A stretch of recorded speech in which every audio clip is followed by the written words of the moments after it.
যখন উহুদের ময়দানে ছড়ায় গেছে যে আল্লাহ রসুল শহীদ হয়ে গেছেন, মদিনা মুনাওয়ারার থেকে নারী দৌড়াইতেছিল, প্রতিমধ্যে একজনে ধরে বলছে তোমার স্বামী মারা গেছে, তোমার বাপ মারা গেছে।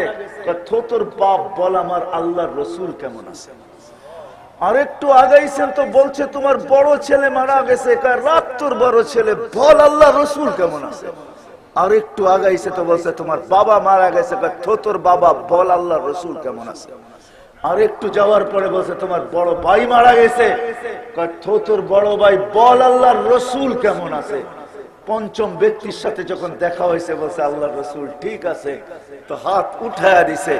কেমন সাহাবী, কেমন আল্লাহর রসুলের জন্য কোরবানি দিছেন। আল্লাহর রসুল যখন দুনিয়ার থেকে চলে গেছেন তো সাহাবী রসুল উপর থেকে হাত উঠায়া বলতেছে আল্লাহ, এই চক্ষু যখন আল্লাহর রসুলকে দেখতো তো শীতল হইতো, আজকে আল্লাহর রসুল দুনিয়াতে নাই।